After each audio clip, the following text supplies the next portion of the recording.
Olá, tudo bem com vocês? Hoje vamos gravar mais uma aula relativa ao tópico 6 da nossa ementa, que trata quanto à efetividade dos direitos fundamentais. Nessa aula de hoje é o som de Beirute, super recomendo, gosto muito dessa banda. Depois eu passo para vocês o nome certinho, até mesmo da música, tá? Para caso alguém tenha interesse. E vamos trabalhar hoje quanto a essa efetividade.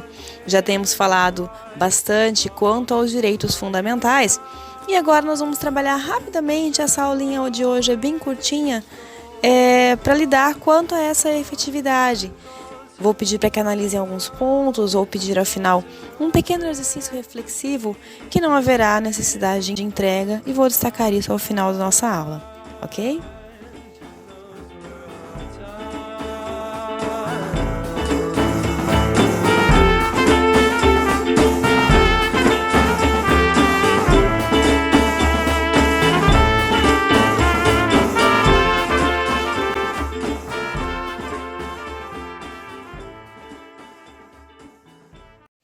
Então, seguindo, ou melhor, começando o nosso conteúdo, eu preciso destacar para vocês, em primeiro momento, e novamente, a força dos direitos fundamentais.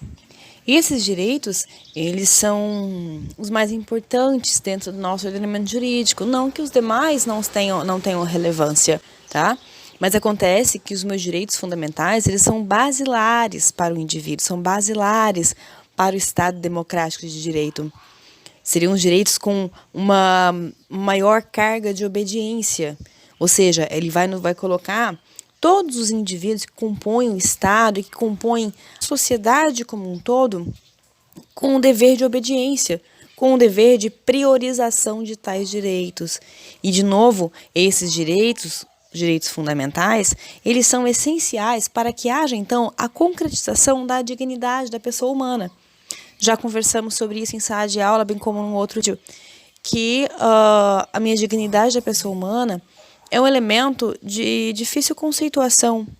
É bem complexo a gente definir ou conceituar a dignidade da pessoa humana, uma vez que ela requer a conjuntura, a união de diversos elementos para que eu possa, então, concretizá-la, para que eu possa, então, confirmá-la dentro do meu ordenamento jurídico. E uma vez entendendo qual a relevância, qual a superioridade dos meus direitos fundamentais, vamos entrar então propriamente no contexto da efetividade desses direitos. Porém, antes eu preciso fazer um destaque para dois elementos, fazer uma diferenciação de termos que podem ser que sejam confundidos, que possam ser confundidos, que é quando eu trabalho a questão da eficácia e da efetividade. Porque a eficácia, ela vai significar aquele momento em que a norma é apta a produzir efeitos, como nós já trabalhamos com o contexto de eficácia plena, contida ou limitada, certo? Então, quando trabalhar eficácia, significa quando é que essa norma pode produzir efeitos, quando ela está apta a produzir efeitos e quais são os efeitos que ela produz, certo?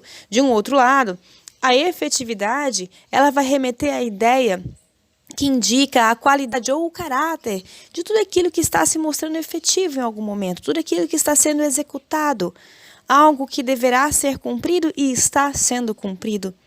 Então, muita atenção para essa diferenciação de termos. Nós vamos trabalhar hoje o contexto da efetividade e não da eficácia. Tá? Ainda que em algum momento vamos invocar a ideia de eficácia, mas o nosso foco de hoje é trabalhar a efetividade dos direitos fundamentais. Então, ultrapassada a diferenciação de termos quanto eficácia e efetividade, entremos propriamente no contexto da efetividade dos direitos fundamentais, sempre tendo em mente que por efetividade devemos entender algo que está sendo cumprido. Algo que é efetivo ou é efetivado é algo que deveria e está sendo feito, deveria e está sendo cumprido. E no contexto dos meus direitos fundamentais, enquanto elementos basilares para uma vida digna, para a cidadania, o exercício pleno da cidadania, bem como do Estado democrático de direito, eles merecem uma especial e grande atenção quanto a esse cumprimento, quanto à sua efetivação, certo? Porque essa efetivação seria, então, a concretização dos efeitos jurídicos desses direitos dentro do mundo fático, ou seja, aplicando a um caso concreto.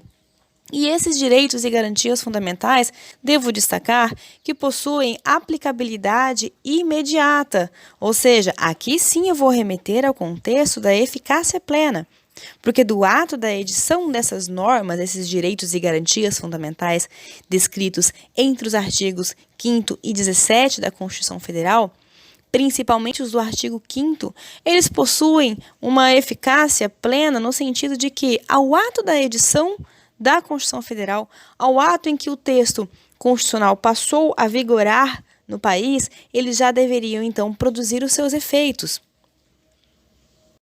Então, é preciso destacar, mais uma vez, quanto à posição desses direitos fundamentais dentro da nossa Constituição. E essa questão da posição é muito importante para que a gente possa entender alguns pontos quanto a essa efetividade dos direitos fundamentais.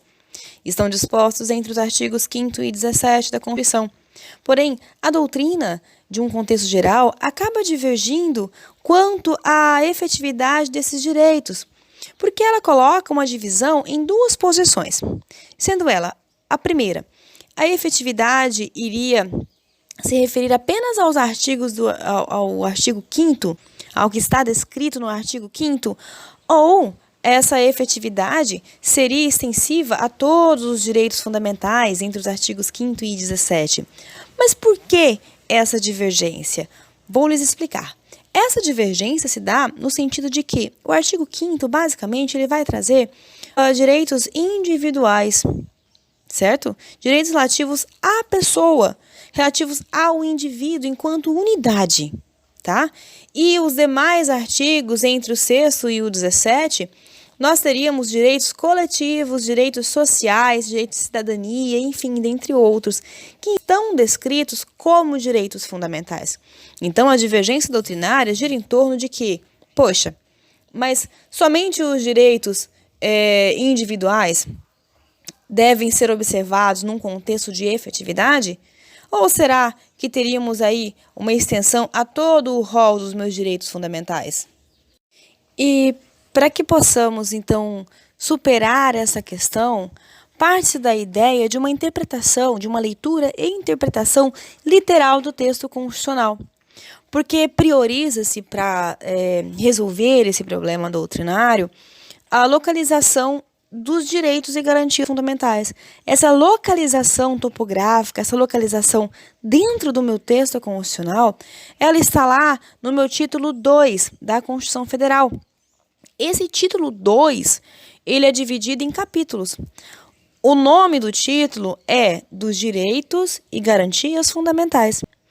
E a subdivisão desse título será dada em capítulos, né, que contemplam dos artigos 5º ao 17. Então, a ideia de efetividade dos direitos fundamentais, ela vai englobar, então, todos os direitos e garantias fundamentais que estão descritos dentro do título 2º, do título 2. Ou seja, vai abordar todos os artigos 5º ao 17º. E para que a gente possa ter, então, um alcance interessante dessa efetividade dos direitos fundamentais, é preciso que a gente tenha em mente, que a gente consiga sempre pensar que existem alguns desses direitos fundamentais, como, por exemplo, os direitos sociais do artigo 6º, que requerem uma contrapartida do Estado, ou seja, requerem que o Estado se mova, requer que o Estado faça algo para que tais direitos tornem-se, então, efetivos. E é nesse sentido que a gente vai buscar analisar se os direitos fundamentais, com uma grande atenção aos direitos sociais, estariam, de fato, sendo efetivados. Porque eles estão postos, mas requerem que haja um movimento, uma ação positiva do Estado no sentido de efetivá-los.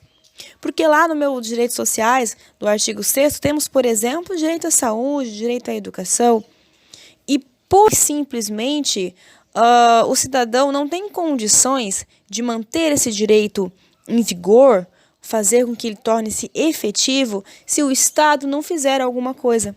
Então, quando a gente tratar do contexto da efetividade dos meus direitos fundamentais, nós vamos sempre ter que pensar que existe a necessidade de uma contrapartida do Estado. Até mesmo para garantir direitos individuais, como, por exemplo, a liberdade. Eu preciso também que o Estado se movimente para garantir isso, mas já num contexto de garantia. Ao passo que os meus direitos sociais, dentro também do rol dos direitos fundamentais, eu preciso de uma atuação positiva. O Estado tem que fazer alguma coisa. Ele tem que se movimentar, tem que implantar alguma coisa, desenvolver algum plano de ação para que esses direitos possam, então, ser efetivos. E é nesse sentido que eu invoco, então, uma pequena reflexão quanto a esse assunto que nós estamos trabalhando, da efetividade dos direitos fundamentais. Porque existe o Instituto da Reserva do Possível, né? E nesse contexto da reserva do possível, e lembrando a vocês que a reserva do possível ela vai girar em torno de que o Estado vai agir dentro da sua dotação orçamentária, dentro do que materialmente ele consegue fornecer. Se o Estado pode invocar a reserva do possível, estariam então os direitos fundamentais sendo efetivados em um todo? E em um segundo momento, também eles invocam uma reflexão, que se o Estado pode alegar, então, que não tem recursos, como, por exemplo, para garantir a educação ou para garantir a saúde, elementos dispostos lá no artigo 6º, haveria, então, de se falar em uma efetividade dos direitos fundamentais, ou talvez, sendo um pouco mais ousada, numa efetividade plena dos direitos fundamentais, sendo que existe esse instituto que pode ser invocado pelo Estado para, em termos, justificar a sua não ação ou a sua omissão. E nessa toada, já vamos continuar então o nosso raciocínio, porque ainda que haja a observância da reserva do possível, é preciso sempre considerar um contraponto, que é o Instituto do Mínimo Existencial. Esse mínimo existencial, como já conversamos num outro momento, ele vai corresponder àquelas prestações mínimas do poder público, aquelas prestações mínimas, a garantia de alguns direitos mínimos que devem ser subsidiados pelo poder público, independente de outro fator, para que o indivíduo possa ter, então, uma existência digna. E destaco que, por existência digna, não vamos pensar somente na existência física, em estar vivo ou manter-se vivo, tá? Mas também precisamos olhar outros elementos subjetivos. De novo, a dignidade, ela é bem complexa de que a gente consiga conceituá-la ou defini-la. Então, por existência digna, eu não vou invocar só o aspecto de estar vivo ou manter-me vivo. Eu preciso considerar elementos como segurança, como acesso à saúde, a manutenção do sistema de saúde, a manutenção do sistema educacional, a manutenção de vários aspectos, de vários institutos. Então, sem respeito a esse mínimo que é necessário para que o indivíduo tenha, então, uma existência digna, uma vida digna, ou concretizada a dignidade da pessoa humana, não havemos de falar, então, em efetividade dos direitos fundamentais.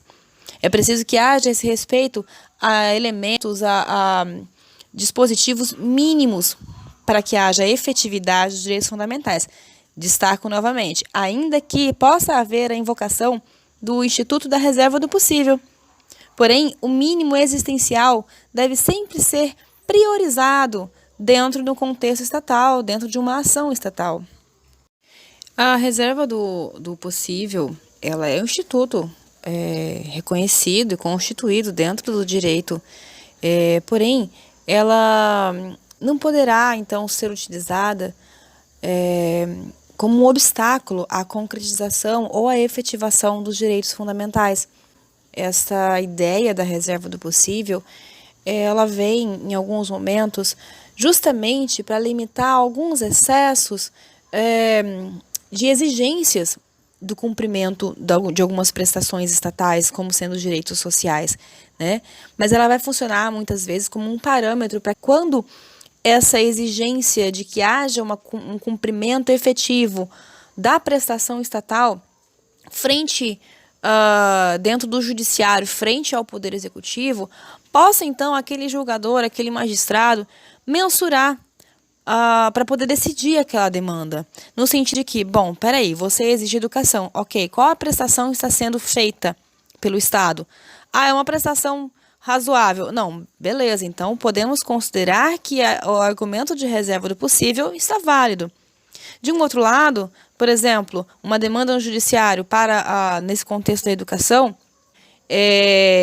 o judiciário vai tentar analisar, mas o Estado está invocando a reserva do possível, porém ele não efetiva absolutamente nada, nem o mínimo existencial, né? Então, aí é o momento em que poderá o magistrado mensurar, dentro da ideia da reserva do possível e do mínimo existencial, o que é mais justo. O que é justo para o Estado e o que é justo para a população, para o cidadão que está exigindo o cumprimento da prestação estatal naquele momento. Então, nesse sentido, para que a gente possa, então, ter de fato o alcance da efetividade desses direitos basilares, ou quais sejam os direitos fundamentais, é preciso que a gente sempre considere a atuação estatal. Ou seja, o que o Estado tem aptidão a cumprir, o que o Estado pode de fato fazer, bem como, paralelo a isso, qual que é a obrigação do Estado, certo? Porque, nesse sentido também, não pode se perder de vista a necessidade da manutenção de elementos mínimos para a efetivação dessa regra matriz do direito brasileiro, que é a dignidade da pessoa humana. Então, ainda que existam institutos como a reserva do possível, que possam, em algum momento, de alguma forma, limitar a atuação do Estado, colocar como um obstáculo a atuação efetiva do Estado, eu preciso sempre observar que existem elementos que são basilares para essa efetivação. Então, nesse sentido da efetivação, da efetividade dos meus direitos fundamentais, é preciso observar em amplo aspecto. É preciso olhar para vários lados, para vários pontos, para vários elementos. Ocorre que, considerando que o nosso país, que o Brasil, a nossa Constituição Federal, prioriza a dignidade do indivíduo e traz esses direitos fundamentais como sendo direitos que dão alicerce a todo o ordenamento jurídico brasileiro, eu preciso, sim, também olhar para o lado do Estado. Preciso também considerar o quanto ele pode fazer ou deixar de fazer.